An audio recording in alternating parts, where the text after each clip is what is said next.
Good morning, dear students. Welcome to e-learning classes of Sacred Hearts. Today is your accountancy turn, and it is lecture number 45. And in this lecture, I am going to explain you question number 26b and question number 27 of chapter 6, dissolution of partnership firm. See question number 26, beta. 26b. A, B, and C sharing profit in the ratio 3:2:1 agreed upon dissolution of their partnership firm on 31st March 2018, on which date their balance sheet was as under: capital account A and B 40,000, 20,000, Mrs. A's loan account 10,000, creditors 18,500, investment fluctuation fund 6,000, machinery on asset side 40,500, stock in trade 77,550, investment 20,830, debtors 9,300, less provision 600, and then current account C का balance given है, that is 11,500, cash at bank 5,420. The investment are taken over by A for 17,500. A agreed to discharge his wife loan. B taken over all the stock at 7,000 and debtors amounting to rupees 5,000 at 4,000. Machinery is sold for 67,000. The remaining debtors release 50% of the book value. The expenses of realization amounted to rupees 600. It is found that an investment not recorded in the books is worth rupees 3,000 and it is taken over by one of the creditor at this value. Show the necessary ledger account on completion of dissolution of partnership firm. See in the question beta, the investment additional information में एक तो आपके liability side में investment fluctuation fund given है और asset side में आपके जो है इन्वेस्टमेंट गिवन है. तो इन्वेस्टमेंट फ्लक्चुएशन फंड आपका शो हो जाएगा on the by side of realisation account और इन्वेस्टमेंट शो हो जाएगी on the debit side of realisation account to side. फिर इन्वेस्टमेंट को टेक ओवर कर लिया ए ने बाय 17,500, तो by as capital account investment taken over. Then A agree to discharge is wife loan. A अपनी wife का loan पे कर रहे हैं तो टू साइड में आ जाएगा to A's capital account wife loan paid. Then B take over all the stock at 7,000 and debtors amounting to rupees 5,000 at 4,000. Machinery B ने जो है सारा स्टॉक ले लिया 7,000 का और डेटर्स की 5,000 की वैल्यू वाले डेटर्स को बी ने 4,000 पे लिया है. मशीनरी सोल्ड फॉर 67,000, कुछ नहीं लिखा है, इट मीन्स ये आपका कैश में रिलीज़ हुआ है. The remaining debtors release 50% of book value. It means जो आपके रिमेनिंग डेटर्स बचे हैं, डेटर्स की जो वैल्यू है 9,300, उसमें से 5,000 माइनस कर दीजिए और जो रिमेनिंग डेटर्स हो गए उसको आपने 50% बुक वैल्यू पे रिलीज़ करा है. The expenses of realization is 600. It is found that an investment not recorded in the books, this is unrecorded value 3,000 and it is taken over by one of the creditor. 3,000 के investment को creditor ने ले लिया. It means इसको आप record नहीं करेंगे क्योंकि कोई एसेट अगर कोई क्रेडिटर ले लेता है तो क्रेडिटर की वैल्यू में से 3,000 माइनस हो जाएगा और रिमेनिंग क्रेडिटर्स को रिलीज़ कर देंगे एट द बुक वैल्यू. ठीक है, तो 18,500 का जो क्रेडिटर्स हैं उसमें से 3,000 की अमाउंट माइनस करके रिमेनिंग को रिलीज़ कर दीजिएगा ऑन द बुक वैल्यू. सीधा सोल्यूशन बेटा. Firstly A B and C partners 3:2:1 उनका शेयर है. Firm was dissolve on 31st March 2018. Firm आपका 31st March 2018 को डिजॉल्व हो गई है. Then C on realisation account, firstly we are posting to all the assets, to machinery account, to stock in trade, to investment 20,830, to debtors 9,300, to A's capital. अब यहाँ तक आपने assets को post कर लिया on from the book value यानी balance sheet से. और बाई साइड में by provision 600, by Mrs A's loan account 10,000, by creditors account 18,500, by investment fluctuation fund 6,000, by bank account machinery 67,000, debtor 2,150 में रिलीज हुए. ये क्या हुआ बेटा आपका, आपने पहले तो ये नोट कर लिया सारी लाइबिलिटीज़ को. देन आपका जो फर्स्ट पॉइंट था, the investment are taken over by A for 17,500, उसको हमने यहाँ पे शो कर दिया. बाय इन्वेस्टमेंट बाय यहाँ पे आपने शो कर दिया by as capital account, investment taken over 17,500. ठीक है बेटा. देन उसके बाद A agree to discharge his wife loan discharge कर रहा है वो, तो देखिए टू साइड में मेंशन हो गया to A's capital account, Mrs A's loan taken over 10,000. ठीक है. Now see the next point, B taken over all the stock of 7,000 and debtors amounted to rupees 5,000 at 4,000. B ने stock और debtors को ले लिया, तो बाय बीज capital account stock 7,000 और डेटर्स उसने 4,000 का लिया है, दैट इज़ 11,000. ठीक है. देन उसके बाद सी देता मशीनरी सोल्ड फॉर 67,000, ये कैश में रिलीज़ हुआ है, तो by bank account machinery 67,000. And then उसके आगे remaining debtors release 50% of the book value. Remaining debtors को 50% ऑफ द बुक वैल्यू बोला है रिलीज़ करने को बेटा. सी ये मैंने आपको नीचे वर्किंग नोट्स में शो भी करा हुआ है. डेटर्स की टोटल डेटर्स की वैल्यू 9,300 है. Minus B taken over, B ने जो टेक ओवर कर लिया 5000 का डेटर, उसको माइनस कर दिया तो 4300 का जो डेटर है उसको 50% की बुक वैल्यू पे सोल्ड कर दिया तो 2150 डेटर की अमाउंट आ गई, जिसको हमने यहाँ पे शो कर दिया, दैट इज़ डेटर्स 2150। तो 69,150 में आपका जो है ये रिलीज़ हो गए हैं आपके मशीनरी अकाउंट और डेटर अकाउंट से। देन सी बेटा, it is found that an investment not recorded in the books, इसके आगे बेटा देखिए सी ये हो गया, the expenses on realisation amounted to ₹600, it is found that investment recorded in the books 3000 and it is taken over by one of the creditors, तो creditors की जो वैल्यू है 18,500 में से उसमें से माइनस हो जाएगा ये बेटा। सी इन्वेस्टमेंट को लिया है आपके, उसमें एक्सपेंसेस ऑन रियलाइजेशन है तो to bank account expenses on realisation 600 और टू बैंक अकाउंट क्रेडिटर्स को जो पेड हुआ 18,500 माइनस 3,000 15,500। ठीक है, फिर हमने टोटल करा तो बाई साइड का टोटल आया 1,32,750, उसमें से टू साइड का टोटल माइनस करा तो डिफरेंस आ गया आपका 28,470, उसको आपने नोट कर दिया इन 3:2:1 में डिवाइड करके। Now see the next account that is partners capital account. Capital account में सबसे पहले आप शो करेंगे by balance brought down, see बेटा capital account by balance brought down 4,000 3,000 capital का बैलेंस आ गया।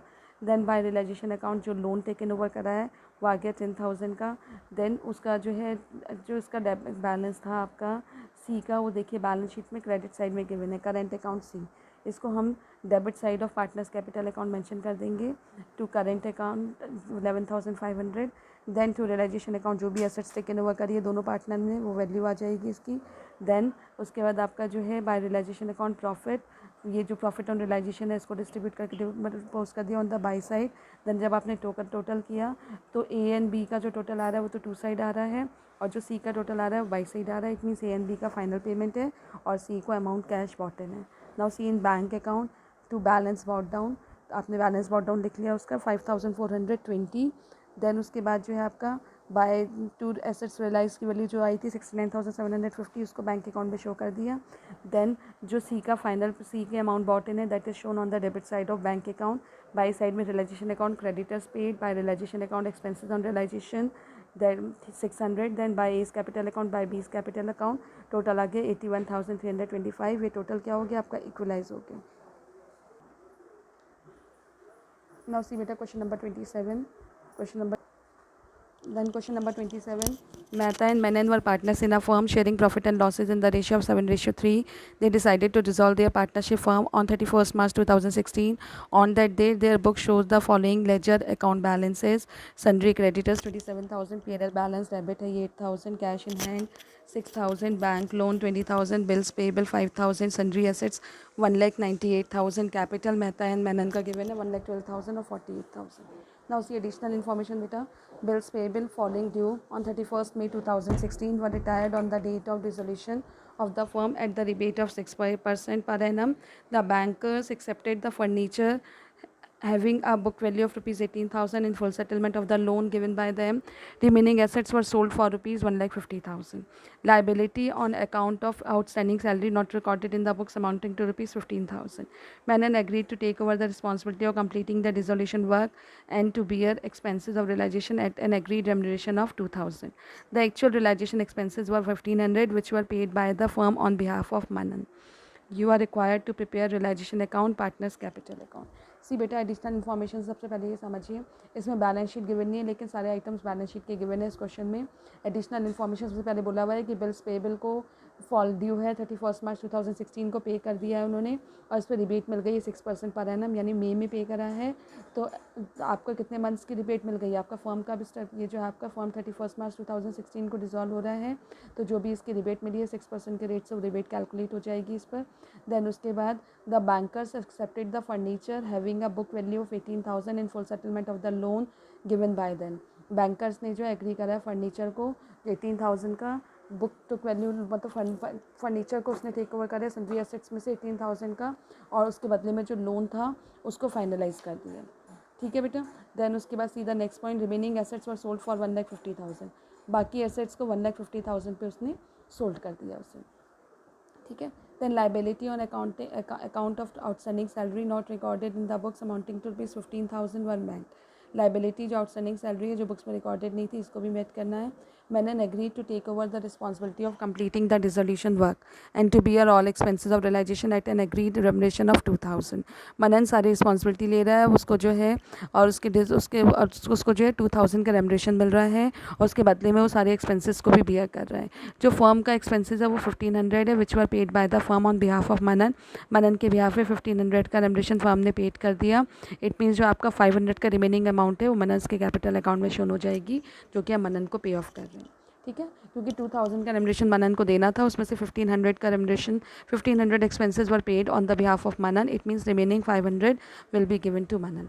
Prepare realisation account and capital account. 2 ही अकाउंट बनाने हैं इसमें बेटा. This is board question. See realisation account to sundry assets. ये आपके सारे एसेट्स को, जो एसेट्स की वैल्यू है इसको सन्ड्री एसेट्स की जो भी वैल्यू है इसको टोटल करके दैट इज़ 1,98,000. इसको पोस्ट कर दिया आपने रियलाइजेशन अकाउंट में. To sundry assets 1,98,000.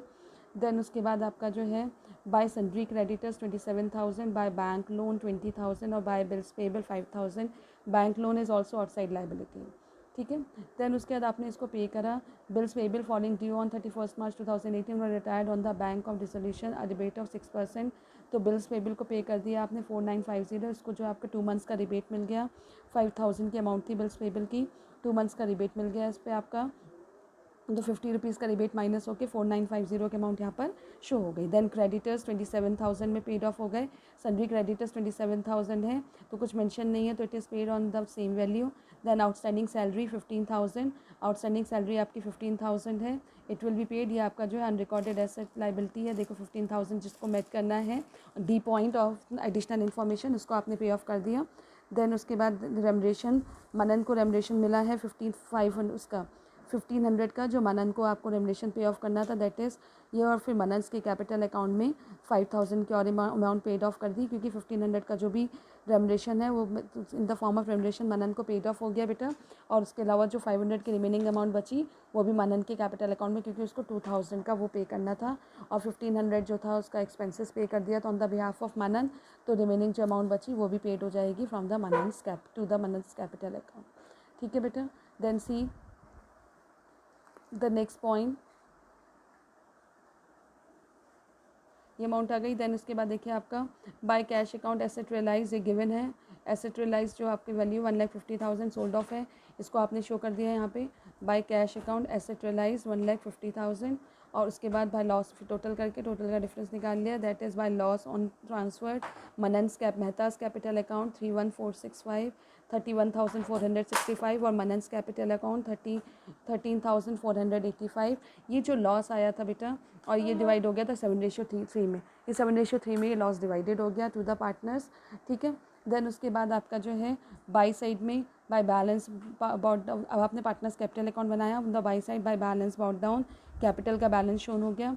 Then by realisation account जो मनन को 500 मिल रहा है वो शोन हो जाएगा यहाँ पर.